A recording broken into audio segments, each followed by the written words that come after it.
Her laptop was warm when I opened it, not hot, just recently alive. She stood behind me, arms folded, pretending not to watch. The screen bloomed to life. A notification slid in from the corner like a quiet blade. "You drive me crazy. These photos. I want you every day. I'll buy you a ring, like you want it." My name wasn't there. I didn't flinch. I didn't breathe. Years of fixing other people's machines had trained me to stay still when something fragile was about to break. "Did you get it working?" she asked. Her voice was light, practiced. "Yes," I said. One word, neutral. The cursor blinked, patient, accusing.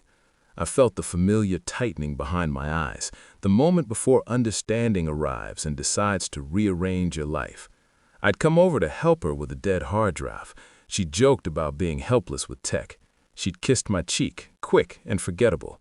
The message remained on the screen, intimate and careless. Not meant for me, not meant to be seen. I minimized the window. My hands didn't shake. Inside, something old and controlled began to sharpen. She leaned against the counter, scrolling her phone, smiling at nothing or someone. I told myself it was a misunderstanding, that people flirt, that messages lie, that love is noisy and sometimes messy. The mind is generous when it's afraid. But the laptop told a different story. Folders nested inside folders, photos misnamed, a calendar with dates that overlapped hours like a cruel joke, hotel Wi-Fi networks saved, receipts cached and forgotten. I didn't open everything. I didn't need to. The betrayal wasn't loud. It didn't announce itself with screaming or tears. It sat there, organized, maintained, a double life with good file hygiene. She laughed at something on her phone. I watched her mouth shape the sound. I'd memorized that curve. I'd trusted it. "How bad was it?" she asked. "Corrupted files," I said. "Nothing serious." She nodded, relieved. Too relieved. That was when I understood. Not the details, just the truth of it. This wasn't an accident. This was a system, and I was no longer inside it.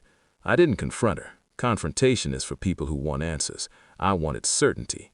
Over the next weeks, I observed, quietly, methodically. I fixed things. I cooked. I listened.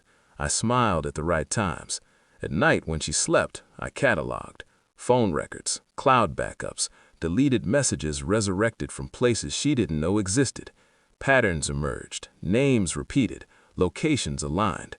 There was him, older, wealthier, careful enough to feel permanent, careless enough to leave evidence. I tested my conclusions like code, looking for exceptions, false positives. There were none. My anger didn't explode. It condensed, became useful. She talked about the future, about rings, about timing. Her eyes shone when she said it, and I wondered which version of me she was speaking to, the one who existed or the one she needed as cover. I let her believe. Every truth has a temperature.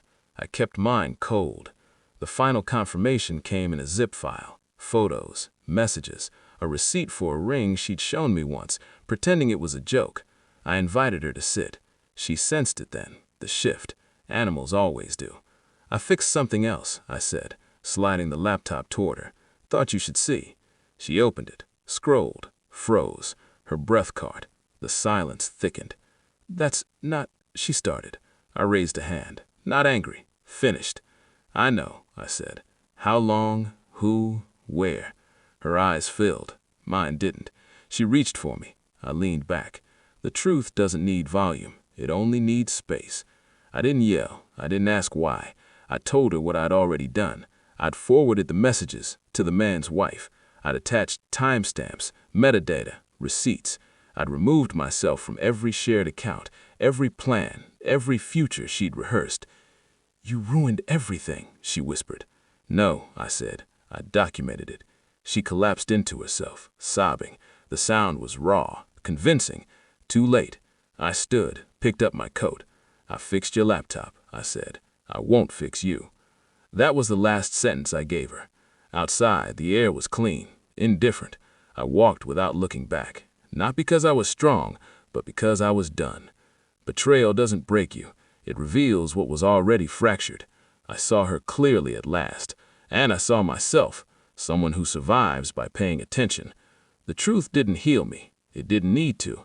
It set me free, and I left her there, surrounded by the life she thought was hidden, finally seen and finally alone.